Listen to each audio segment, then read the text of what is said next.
Bismillahirrahmanirrahim. Dear students, Assalamu alaikum. Eigenvalues and eigenvectors are the today's topic.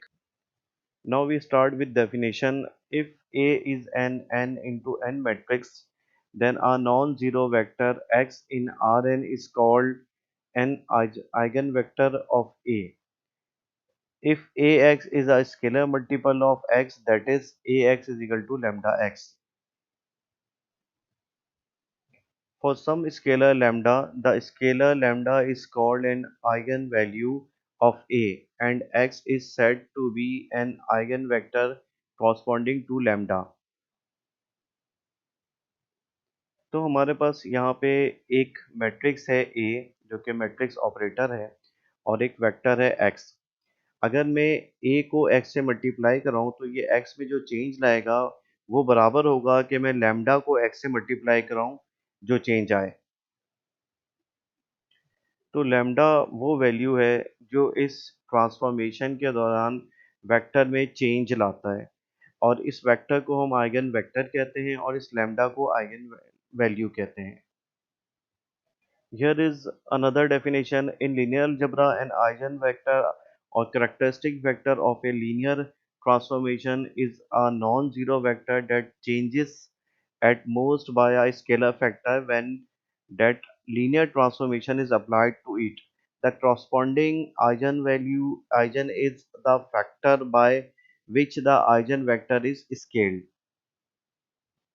तो transformation में जो changes आती है वेक्टर में वो एक स्केलर फैक्टर के वजह से आती है और वो स्केलर फैक्टर लैम्डा जो है आइगन वैल्यू कहलाता है और जिस वेक्टर में चेंजेस आ रही होती है वो आइगन वेक्टर कहलाता है। So conclusion is that linear transformation में जिस वेक्टर को चेंज करना होता है वो आइगन वेक्टर कहलाता है और जिस स्केलर फैक्टर से वो चेंज होता है वो आइगन वैल्यू कहलाती है। यहाँ पे मेरे पास ये एक ऑपरेटर है और ये एक वेक्टर है, मैंने इसको इससे मल्टीप्लाई कराया तो वेक्टर ट्रांसफॉर्म हो गया 4 2 में। अब इस ये 4 2 वेक्टर में असल में चेंजेस क्या आई, ये एक एक चेंजेस आए बाय स्केलर फैक्टर 2। अगर मैं इस वेक्टर को 2 से मल्टीप्लाई कर दूं तो ये अगेन 4 2 मेरे पास वेक्टर आ जाएगा। तो इस पूरी ट्रांसफॉर्मेशन में इस आइगन वेक्टर के अंदर जो चेंजेस आया है वो बाय फैक्टर 2 आया है। ये जो बाय फैक्टर 2 आया है ये आइगन वैल्यू है और ये जो 2 1 वेक्टर था ये आइगन वेक्टर है। तो इस ट्रांसफॉर्मेशन में जो वेक्टर था 2 1 वो स्ट्रेच हुआ है और कितना स्ट्रेच हुआ है बाय अ फैक्टर 2। तो आइगन वेक्टर हो गया ये और 2 जो है वो आइगन वैल्यू हो गई इसकी। यहाँ पे मेरे पास एक और एग्जांपल है, मेरे पास एक आइगन वेक्टर है, एक ट्रांसफॉर्मेशन मैट्रिक्स है। जब मैंने आइगन वेक्टर को ट्रांसफॉर्मेशन मैट्रिक्स से मल्टीप्लाई किया तो मेरे पास जो वेक्टर आ रहा है अगर मैं उसे एक स्केलर क्वांटिटी 3 से मल्टीप्लाई करूँ तो मुझे वो वेक्टर मिल सकता है। तो ये जो फैक्टर है जिससे मल्टीप्लाई होने पे आइगन वेक्टर चेंज होकर नया वेक्टर आया ये फैक्टर कहलाता है आइगन वैल्यू। अब देखते हैं इसको फाइंड कैसे किया जा सकता है आइगन वैल्यूज को, उसके मेथड को देखते हैं। तो मेरे पास इक्वेशन थी A X is equal to lambda X और अगर मैं लैम्डा एक्स को इक्वेशन के इस तरफ लाके इसमें से एक्स कॉमन ले लूँ तो ये इक्वेशन बन जाएगी दिस। ये इक्वेशन कहलाती है कैरेक्टरिस्टिक इक्वेशन और इसके जरिए हम आइगन वैल्यूज निकाल सकते हैं। जब हम इस कैरेक्टरिस्टिक इक्वेशन को सॉल्व करेंगे तो मेरे पास एक कैरेक्टरिस्टिक पॉलिनोमियल आ जाएगा जिसके रूट्स जो हैं वो आइगन वैल्यूज होंगी। नाउ अब एग्जांपल देखते हैं how to find characteristic equation. यहाँ पे मेरे पास 2 by 2 का एक मैट्रिक्स है ए मैट्रिक्स और मेरे पास कैरेक्टरिस्टिक इक्वेशन है A minus lambda I is equal to 0। तो मैंने ये ए मैट्रिक्स रख दिया, माइनस लैम्डा रख दिया और आई से मुराद यहाँ पे आइडेंटिटी मैट्रिक्स है। आइडेंटिटी मैट्रिक्स मैंने 2 by 2 का रख दिया क्योंकि मेरे पास ए मैट्रिक्स भी जो है वो 2 by 2 का है। फिर आइडेंटिटी मैट्रिक्स से मैंने लैम्डा को मल्टीप्लाई करके ए में से माइनस किया, ये मेरे पास ए मैट्रिक्स है। आइडेंटिटी मैट्रिक्स को जब मैंने लैम्डा से मल्टीप्लाई कर दिया तो ये 1 लैम्डा हो जाएगा और ये 1 लैम्डा हो जाएगा, और 0 से लैम्डा मल्टीप्लाई होगा तो ये 0 अपनी जगह पे रहेंगे। फिर ए में से इस मैट्रिक्स को माइनस किया तो मेरे पास ये मैट्रिक्स बन गया 5 minus lambda minus 7 2 4 minus lambda. ये कौन सा मैट्रिक है? ये मैट्रिक्स है कैरेक्टरिस्टिक इक्वेशन का, ए माइनस लैम्डा आई, यानी कि ये मैट्रिक्स जो है वो क्या है, ए माइनस लैम्डा आई, ये लिखा हुआ है ए माइनस लैम्डा आई। जब हम इसको एक्सपेंड करेंगे, इसका डिटर्मिनेंट निकालेंगे, तो हम फिर हमें एक पोलिनोमियल मिलेगा, जिस पोलिनोमियल को अगर हम सॉल्व करेंगे तो हमें आइगन वैल्यूज मिल जाएंगी। जब इस पोलिनोमियल के रूट्स निकालेंगे तो वो आइगन वैल्यूज होंगी। इसी तरह मेरे पास एक 3 बाय 3 का मैट्रिक्स है, ए मैट्रिक्स। इसकी कैरेक्टरिस्टिक इक्वेशन बनानी है तो मैं इसको ये वाली इक्वेशन यूज करूंगा, ए माइनस लैम्डा आई। तो मेरे पास ये ए मैट्रिक्स है, माइनस लैम्डा आई जो है वो आइडेंटिटी मैट्रिक्स है। इस बार आइडेंटिटी मैट्रिक्स 3 बाय 3 का है, क्योंकि ए जो है वो 3 बाय 3 का है। तो लैम्डा को आइडेंटिटी मैट्रिक्स से जब मल्टीप्लाई करेंगे तो ये लैम्डा 1 1 1 डायगोनल से मल्टीप्लाई होगा, बाकी एलिमेंट से मल्टीप्लाई होगा, तो 0 से मल्टीप्लाई होने के बाद वो एलिमेंट 0 ही रहेंगे। जब 1 से मल्टीप्लाई होगा तो ये लैम्डा बन जाएगा। और जब फिर इन दोनों मैट्रिक्स को आपस में सब्ट्रैक्ट करेंगे तो 3 माइनस लैम्डा ये आ जाएगा, बाकी 2 माइनस 0 2 होएगा, 4 माइनस 0 4 ही रहेगा। इसी तरह बाकी तमाम एलिमेंट सेम रहेंगे, सिर्फ और सिर्फ डायगोनल एलिमेंट में लैम्डा माइनस हो जाएगा। तो 0 माइनस लैम्डा हो जाएगा, 3 माइनस लैम्डा अगेन ये आ जाएगा। फिर हम इस मैट्रिक्स का डिटर्मिनेंट निकालेंगे तो हमारे पास एक पॉलिनोमियल आ जाएगा, जिसके हम रूट्स फाइंड करेंगे तो वो आइगन वैल्यूज होंगी। तो स्टूडेंट्स, इस स्लाइड में हमने देख लिया कि कैरेक्टरिस्टिक इक्वेशन ए माइनस लैम्डा आई कैसे बनाते हैं। अब देखते हैं कि ये जो पॉलिनोमियल कैरेक्टरिस्टिक पॉलिनोमियल आया है, इसको सॉल्व करके आइगन वैल्यूज कैसे निकालते हैं। आगे की एग्जांपल देखते हैं हम इसके लिए। इस एग्जांपल में हम कैरेक्टरिस्टिक इक्वेशन बनाएंगे, फिर कैरेक्टरिस्टिक पॉलिनोमियल को सॉल्व करके आइगन वैल्यूज निकालते हैं। उस जो पुरानी वाली एग्जांपल है वो आप उसको सॉल्व कर लीजिएगा, ठीक है। मैं इसको स्टार्ट कराता हूँ। मेरे पास मैट्रिक्स है ए -1 6 2 3, और तो मैं सबसे पहले इसकी कैरेक्टरिस्टिक इक्वेशन बनाऊंगा ए माइनस लैम्डा आई। तो लैम्डा को अगर मैं किसी आइडेंटिटी मैट्रिक्स 2 बाय 2 के आइडेंटिटी मैट्रिक्स से मल्टीप्लाई करूंगा तो ये हो जाएगा लैम्डा 0 0 लैम्डा, यानी कि 1 की जगह लैम्डा आ जाएगा, बाकी 0 अपनी जगह पे रहेगा।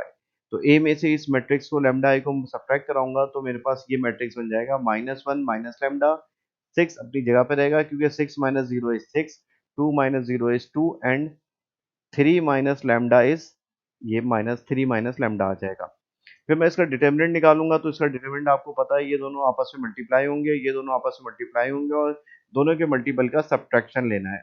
तो ये मैंने डिटर्मिनेंट निकाल लिया। डिटर्मिनेंट को जब सॉल्व किया तो मेरे पास एक पॉलिनोमियल आ गया, ये मैंने सिंप्लीफाई कर दिया इस पॉलिनोमियल को। ये पॉलिनोमियल कहलाता है कैरेक्टरिस्टिक पॉलिनोमियल। जब मैं इसको सॉल्व करूंगा तो मेरे पास आइगन वैल्यू आ जाएगी। ये एक क्वाड्रेटिक इक्वेशन है, इसको सॉल्व करने के बहुत सारे तरीके हैं। आप इसको फैक्टराइज कर सकते हैं, क्या कहते हैं, फॉर्मूला यूज कर सकते हैं, और भी बहुत से तरीके हैं। तो इसको फैक्टराइज करके मैंने यहाँ पे सॉल्व किया है तो मेरे पास लैम्डा की दो वैल्यू आ गई, यानी कि मेरे पास आइगन वैल्यूज आ गई। पहली आइगन वैल्यू 5 है और दूसरी आइगन वैल्यू -3 है। इसको हम आइगन वैल्यूज भी कहते हैं और करेक्टरिस्टिक वैल्यूज भी कहते हैं। यहाँ पे मेरे पास एक बुक की एग्जाम्पल है, क्योंकि बुक की एग्जाम्पल में स्टेप कम होते हैं, इसलिए मैंने आपको अलग से एग्जाम्पल भी कराई है। यहाँ पे बस वही एक वेक्टर है, एक मैट्रिक्स है ए, जिसकी सबसे पहले मुझे करेक्टरिस्टिक इक्वेशन बनानी है लैम्डा आई माइनस ए। अच्छा, अगर आप करेक्टरिस्टिक इक्वेशन बनाते हैं लैम्डा आई माइनस ए, या आप ए माइनस लैम्डा आई बनाते हैं, दोनों सूत्रों में बात एक ही है। अगर जैसे आप इक्वेशन में से -1 कॉमन ले लेंगे तो ये बन जाएगा ए माइनस लैम्डा आई। जैसे कि पिछले क्वेश्चन में हमने करेक्टरिस्टिक इक्वेशन बनाई थी ए माइनस लैम्डा आई। इस क्वेश्चन में मेरे पास करेक्टरिस्टिक इक्वेशन है लैम्डा आई माइनस ए। दोनों सूत्रों में आंसर एक ही आएगा, दोनों एक ही चीज है। तो जब मैंने ये करेक्टरिस्टिक इक्वेशन बना ली तो मेरे पास ये मैट्रिक्स आ गया। ये वाला मैट्रिक्स ट्रांसफॉर्म हो जाएगा इस मैट्रिक्स में। अब मैं इसका डिटर्मिनेंट निकालता हूँ। मैंने इसका डिटर्मिनेंट निकाला, मेरे पास ये आंसर आ गया, यानी कि ये लैम्डा -3 लैम्डा +1 से मल्टीप्लाई होगा और -8 0 से मल्टीप्लाई होकर 0 हो जाएगा। तो इसको फर्दर सॉल्व करना बहुत आसान है, क्योंकि ये ऑलरेडी फैक्टर के फॉर्म में है। तो जस्ट लैम्डा की वैल्यू 3 आ जाएगी और लैम्डा की वैल्यू -1 आ जाएगी, जो कि आइगन वैल्यूज है, या हम इसको कैरेक्टरिस्टिक वैल्यूज भी कहते हैं। अब यहाँ पे हम एक 3 बाय 3 का एग्जाम्पल देखते हैं। मेरे पास एक मैट्रिक्स ए है जो कि 3 बाय 3 का मैट्रिक्स है। तो मैंने सबसे पहले कैरेक्टरिस्टिक इक्वेशन बनानी है ए माइनस लैम्डा आई। तो अब मैं आइडेंटिटी मैट्रिक्स लूंगा 3 बाय 3 का। 3 by 3 के आइडेंटिटी मैट्रिक्स में डायगोनल में सारे 1 1 1 होते हैं और बाकी other elements diagonal other than diagonal element 0 होते हैं। जब मैं इसको लैम्डा से मल्टीप्लाई करूंगा तो जीरोस पे तो कोई फर्क नहीं पड़ेगा, लेकिन जितने भी 1 हैं वो लैम्डा हो जाएंगे। फिर मैं इस लैम्डा आई वाले मैट्रिक्स को सब्ट्रैक्ट कराऊंगा ए में से, तो मेरे पास ए माइनस लैम्डा आई आ जाएगा। तो मेरे पास ये ए मैट्रिक्स है, इसमें से मैंने सब्ट्रैक्ट कराया लैम्डा आई वाले मैट्रिक्स को, तो मेरे पास ये मैट्रिक्स आ जाएगा। 1 में से लैम्डा माइनस करेंगे 1 माइनस लैम्डा, 2 में से 0, 9 में से 0 माइनस करेंगे ये 2 रहेगा, ये 9 रहेगा। बाकी 12 में से 0 माइनस करेंगे ये 12 ही रहेगा। 0 में 0 माइनस करेंगे 0 रहेगा, 0 में 0 माइनस करेंगे 0 रहेगा। 11 में लैम्डा माइनस करेंगे 11 माइनस लैम्डा हो जाएगा, एंड 4 में लैम्डा माइनस करेंगे 4 माइनस लैम्डा हो जाएगा। अब ये जो मैट्रिक्स आ गया है या कैरेक्टरिस्टिक इक्वेशन आ गई है ए माइनस लैम्डा आई, इसका डिटर्मिनेंट निकालेंगे। जब हम इसका डिटर्मिनेंट निकालेंगे तो हमारे पास एक पॉलिनोमियल आ जाएगा। 3 by 3 के मैट्रिक्स का डिटर्मिनेंट निकालना आप सबको आता है। ये 3 by 3 का जो एक मैट्रिक्स होता है ये 2 by 2 के 3 माइनर मैट्रिक्स में चेंज हो जाता है या डिवाइड हो जाता है। फिर आप हर एक 2 by 2 के माइनर मैट्रिक्स को सॉल्व करके टोटल डिटर्मिनेंट निकाल सकते हैं। ये सॉल्व किया हुआ है यहाँ पे, क्योंकि इसके अंदर अननोन है लैम्डा। जब आप इसका डिटर्मिनेंट निकालेंगे तो आपके पास एक एक्सप्रेशन आ जाएगी या एक पॉलिनोमियल आ जाएगा जो कि कहलाता है कैरेक्टरिस्टिक पॉलिनोमियल। तो ये इसकी कैलकुलेशन हुई हुई है। जब आप ये सारी कैलकुलेशन कर लेंगे, आई होप सो कि आप लोग इजीली कर लेंगे, जस्ट अलजेब्रा है ये। और जब आप इसको सॉल्व कर लेंगे तो आपके पास ये एक फाइनल ये इक्वेशन बच जाएगी, एक फाइनल पॉलिनोमियल बच जाएगा। क्योंकि ये मैट्रिक्स 3 by 3 का था, तो इस पॉलिनोमियल में हाईएस्ट पावर जो है वो 3 है, यानी कि इसके कम से कम 3 रूट्स आएंगे। सॉरी, इसके कम ज्यादा से ज्यादा 3 रूट्स आएंगे।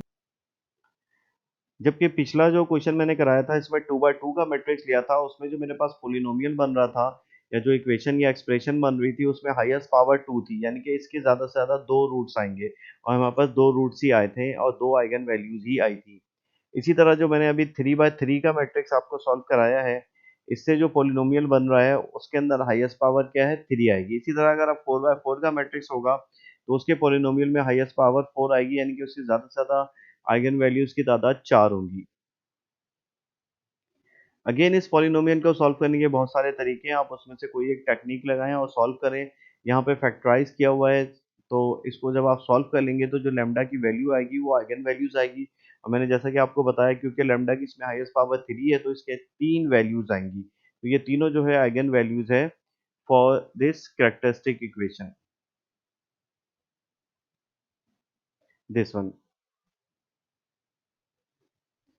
नो, मेरे पास एक बुक की एग्जांपल है, एग्जांपल 3, और ये अगेन 3 by 3 का मैट्रिक्स है, यानी कि इसमें मैक्सिमम आइगन वैल्यूज की तादाद 3 हो सकती हैं। और इसका जो पॉलिनोमियल बनेगा उसमें जो हाईएस्ट पावर होगी वेरिएबल की या लैम्डा की वो 3 होगी। तो ये मेरे पास ए मैट्रिक्स है, ये कैरेक्टरिस्टिक इक्वेशन बना लिया। किस तरह बनाया, हम पीछे दो तीन तीन चार प्रॉब्लम्स में देख चुके हैं कैरेक्टरिस्टिक इक्वेशन किस तरह बनेगी। ये कैरेक्टरिस्टिक इक्वेशन आ गई इसकी, और ये कैरेक्टरिस्टिक पॉलिनोमियल आ गया। जब आपने कैरेक्टरिस्टिक पॉलिनोमियल निकाल लिया तो अब आप इसको सॉल्व कर लें, लैम्डा की वैल्यू निकाल लें। तो ये लैम्डा की इसमें हाईएस्ट पावर अगेन 3 है, तो इसको सॉल्व करने के बहुत सारे तरीके हैं। यहाँ पे इन्होंने इसको फैक्टराइज किया है, फैक्टर बना के दो फैक्टर बनाए हैं। एक जो है कि लैम्डा माइनस 4 बनाया और दूसरा जो है एक lambda square minus 4 lambda plus 1 है, जो कि एक अगेन पॉलिनोमियल है विद पावर स्क्वायर। तो एक वैल्यू तो लैम्डा की वैल्यू जो है वो 4 आ जाएगी। फिर आप इस क्वाड्रेटिक इक्वेशन को सॉल्व करेंगे तो दो वैल्यूज और आ जाएगी। यहाँ पे मेरे पास लैम्डा की टोटल 3 वैल्यूज आ गई और हमारे पास लैम्डा की जो हाईएस्ट पावर थी वो भी 3 थी। तो लिहाजा इस क्वेश्चन में हमारे पास आइगन वैल्यूज जो है वो 3 है, एक 4 है, एक 2 प्लस रूट 3 है, एक 2 माइनस रूट 3 है। और साथ ही साथ इस स्लाइड में ख़ास बात ये है कि ये जो आपके पास कैरेक्टरिस्टिक पॉलिनोमियल आया है, इसको इन्होंने सॉल्व करने का तरीका भी बताया है। जो लैम्डा की power cube minus 8 lambda square plus 17 lambda minus 4, ये जो मेरे पास इक्वेशन आई है इसको सॉल्व करने का इसमें तरीका भी बताया हुआ है। ये जो सेंटर वाला पैराग्राफ है इसके अंदर तरीका बताया हुआ है कि किस तरह इन्होंने ये फैक्टर बनाया और ये इक्वेशन सॉल्व, जिसकी वजह से ये इक्वेशन सॉल्व हुई। जब ये हमने दो फैक्टर बना लिया तो एक फैक्टर से तो डायरेक्ट आंसर आ गया, दूसरे फैक्टर को फिर हमने क्वाड्रेटिक इक्वेशन के तौर पे सॉल्व किया, ये क्वाड्रेटिक फार्मूले से, या मजीद फैक्टर बना के, अगर फैक्टर बन सके तो फैक्टर बना सकते हैं, नहीं तो क्वाड्रेटिक फार्मूला लगाएंगे। तो इस वाली स्लाइड में फ़ायदा ये है कि आप ये बीच वाला पैराग्राफ पढ़ लें तो आपको 3 डिग्री इक्वेशन सॉल्व करने का तरीका भी आ जाएगा, और जो कि ऑलरेडी आपको आता होगा। तो स्टूडेंट्स, हमने यहाँ पे आइगन वैल्यूज़ निकालने के तरीके देखे, मेथड देखा, और हमने 2 बाय 2 के मैट्रिक्स का के आइगन वैल्यूज़ निकाली, और 3 बाय 3 के मैट्रिसेस की निकाली। अब कुछ स्पेशल मैट्रिसेस के बारे में देख लेते हैं कि उनकी आइगन वैल्यूज़ किस तरह निकालते हैं, जैसे कि ट्रायंगुलर मैट्रिसेस और डायगोनल मैट्रिसेस। तो मेरे पास एग्जांपल 4 में जो है वो एक ट्रायंगुलर मैट्रिक्स है, और ये अपर ट्रायंगुलर मैट्रिक्स है, यानी कि इसके मेन डायगोनल के ऊपर जो है एलिमेंट नॉन जीरो है, और इसके मेन डायगोनल के नीचे जो एलिमेंट है वो सब के सब जीरो हैं। तो जब मैं इसके करैक्टरिस्टिक इक्वेशन बनाऊंगा, इसे लैम्डा आई में से सब्ट्रैक्ट कराऊंगा, तो मेरे पास कुछ इस तरह की सिचुएशन आ जाएगी। जीरो पे तो कोई फर्क नहीं पड़ेगा, लेकिन इसके डायगोनल में लैम्डा माइनस फर्स्ट एलिमेंट, दूसरे एलिमेंट में क्या हो जाएगा, लैम्डा माइनस सेकंड एलिमेंट, तीसरे एलिमेंट में हो जाएगा लैम्डा माइनस थर्ड एलिमेंट, चौथे एलिमेंट में हो जाएगा लैम्डा माइनस फोर्थ एलिमेंट। यानी कि जब मैं कैरेक्टरिस्टिक इक्वेशन बना दूंगा तो तब भी ये जो है एक अपर ट्रायंगल मैट्रिक्स ही रहेगा। यानी कि जो कंक्लूजन है इस पूरे या इन दो स्लाइड्स का, वो ये है कि अगर आप किसी ट्रायंगुलर मैट्रिक्स को, अपर ट्रायंगुलर मैट्रिक्स को का करैक्टरिस्टिक इक्वेशन निकालते हो, तो वो अपर ट्रायंगुलर मैट्रिक्स ही रहता है। तो जब ये अपर ट्रायंगुलर मैट्रिक्स ही रहेगा करैक्टरिस्टिक इक्वेशन निकालने के बावजूद, तो इसका डिटर्मिनेंट निकालना मैं पहले भी बता चुका हूँ, बहुत ही आसान है। आपने सिर्फ डायगोनल एलिमेंट्स को मल्टीप्लाई करना है। तो ये डायगोनल एलिमेंट्स को मल्टीप्लाई कर दिया तो ये अपर ट्रायंगल का डिटर्मिनेंट आ गया। अब क्योंकि ये खुद ऑलरेडी फैक्टर के फॉर्म में है, तो लैम्डा की वैल्यूज यहाँ से डायरेक्टली निकाली जा सकती है। अच्छा, ये जो भी काम हमने जो किया है अपर ट्रायंगल के लिए, ये बिल्कुल एप्लीकेबल होगा लोअर ट्रायंगल के लिए भी। इसी तरह जब लोअर ट्रायंगल आप बना ले, characteristic equation of lower triangle बना लेंगे, तो जो डायगोनल में एलिमेंट आ रहे होंगे, बस उसको मल्टीप्लाई कर देंगे तो डिटर्मिनेंट आ जाएगा। तो अपर ट्रायंगल और लोअर ट्रायंगल में सबसे बड़ा फ़ायदा ये है कि इसके अंदर आपके पास करैक्टरिस्टिक पॉलिनोमियल नहीं आता, जिसको आपको फर्दर सॉल्व नहीं करना पड़ता, बल्कि डायरेक्टली आपके पास फैक्टर्स आ जाते हैं, जिसको आप इक्वेट कर लें 0 के बराबर, तो आपको लैम्डा की वैल्यूज़ या आइगन वैल्यूज़ मिल जाएगी। फॉर एग्ज़ाम्पल मेरे पास ये एग्ज़ाम्पल 5 दिया हुआ है। इसके अंदर मेरे पास एक लोअर ट्रायंगल है। लोअर ट्रायंगल यानी कि इसके डायगोनल के ऊपर के सारे एलिमेंट जो है वो 0 हैं। अब इसमें क्या करना है कि इसके जो डायगोनल के एलिमेंट है, एक्चुअली यही जो है वो क्या है, वो आइगन वैल्यूज़ हैं। आप ये जनरल वाली जो एग्जांपल है उसको देखें, तो मेरे पास ये फैक्टर्स आ गए थे। इन फैक्टर्स को जब आप हर एक को इक्वेट करेंगे तो लैम्डा की वैल्यूज एक्चुअली क्या आएगी, लैम्डा वैल्यूज यही आएगी जो कि डायगोनल लिमिट है, a11 a22 a33 a44। आप देखें जो मैट्रिक्स पहले मौजूद था हमारे पास, जो दिया हुआ था क्वेश्चन में, वो उसके डायगोनल एलिमेंट क्या थे, a11 a22 a33 a44। जब हमने इसकी कैरेक्टरिस्टिक इक्वेशन बनाई तो ये हमारे पास अपर ट्रायंगल मैट्रिसेस ही रहा। जब हमने इसका क्या कहते हैं डिटर्मिनेंट निकाला, तो इसके डायगोनल के एलिमेंट्स को मल्टीप्लाई कर दिया। जब डायगोनल के एलिमेंट को मल्टीप्लाई करके 0 के बराबर लिया, तो हर एक फैक्टर को हमने 0 के बराबर इक्वेट किया। तो हर दफ़ा लैम्डा की वैल्यू क्या आई, हर दफ़ा लैम्डा की वैल्यू वही आई जो डायगोनल एलिमेंट थे गिवन मैट्रिक्स के, गिवन अपर ट्रायंगुलर मैट्रिक्स के, A11 A22 A33 A44। यहाँ पे मेरे पास लैम्डा की वैल्यू भी A11 A22 A33 A44 आ गई। तो एग्जाम्पल 5 में जो मेरे पास एक लोअर ट्रायंगुलर मैट्रिक्स दिया हुआ है, तो इसका एक स्टेप के अंदर जो है आइगन वैल्यूज आ सकती है। इसके जो डायगोनल एलिमेंट है वही इसके आइगन वैल्यूज हैं। तो लैम्डा की वैल्यू आ गई 1/2 2/3 -1/4। ये एक लोअर ट्रायंगल का केस है। अगर हम अपर ट्रायंगल का केस देखें तब भी सेम सिचुएशन होगी। ये मेरे पास एक अपर ट्रायंगल है। अपर ट्रायंगल क्यों है, क्योंकि इसके डायगोनल के नीचे जो सारे एलिमेंट हैं वो जीरो हैं। तो जब मैं इसकी आइगन वैल्यूज निकालूंगा, तो आइगन वैल्यूज से डायरेक्टली जो होगी वो इसके डायगोनल एलिमेंट्स के बराबर होगी। यानी कि पहली आइगन वैल्यू 3 होगी, दूसरी 2 होगी, और तीसरी 2 होगी। ये यहाँ पे निकाला हुआ है। यहाँ पे मेरे पास एक और एग्जांपल है। एक मैट्रिक्स है ए, और इसके डायगोनल के ऊपर सारे एलिमेंट जो हैं वो जीरो हैं। इसका मतलब ये हुआ कि ये एक लोअर ट्रायंगुलर मैट्रिक्स है, और मुझे इसकी आइगन वैल्यूज निकालनी है, तो इसके जो डायगोनल के एलिमेंट है यही इसकी आइगन वैल्यूज है। ये आप जब इसकी करैक्टरिस्टिक इक्वेशन बना लेंगे, ये मैट्रिक्स बन जाएगा और आप जब इसका डिटर्मिनेंट निकालेंगे तो क्योंकि ये करैक्टरिस्टिक इक्वेशन बनाने के बाद जो ये मैट्रिक्स बना है लैम्डा आई माइनस ए, ये भी एक ट्रायंगुलर मैट्रिक्स है। और ये कौन सा ट्रायंगुलर मैट्रिक्स है? ये एक लोअर ट्रायंगुलर मैट्रिक्स है। तो फिर क्योंकि ये लोअर ट्रायंगुलर मैट्रिक्स है तो इसका डिटरमिनेंट क्या होगा? इसके डायगोनल के एलिमेंट्स को मल्टीप्लाई कर देंगे, ये डायगोनल के एलिमेंट मल्टीप्लाई कर दिया, ये डिटरमिनेंट आ गया। और इसको जीरो के बराबर लेना है क्योंकि करैक्टरिस्टिक इक्वेशन जीरो के बराबर है। तो हर फैक्टर को मैं जीरो के बराबर लूंगा तो मेरे पास लैम्डा की वैल्यू आ जाएगी टू 1 - 3, जो कि आइगन वैल्यूज हैं। अगर आप इस ट्रायंगुलर मैट्रिक्स को दोबारा देखें तो इसके डायगोनल भी क्या थे? 2 1 - 3, और यही इसके आइगन वैल्यूज भी आई हैं। यहाँ पे मेरे पास एग्जाम्पल बी है। बी के अंदर मेरे पास डायगोनल मैट्रिक्स है। इससे पहले जितने केसेस मैंने लिए हैं वो सब ट्रायंगुलर मैट्रिक्स है, ये मेरे पास डायगोनल मैट्रिक्स है। डायगोनल मैट्रिक्स के लिए सेम कंडीशन है क्योंकि इसके तो सारे एलिमेंट जीरो ही होते हैं, तो इसकी आइगन वैल्यू वही होती है जो इसके डायगोनल के अंदर वैल्यूज हैं। यानी कि इस मैट्रिक्स की आइगन वैल्यू -1 2 0 -4 3 होगी, ये यहाँ पे लिखी हुई है।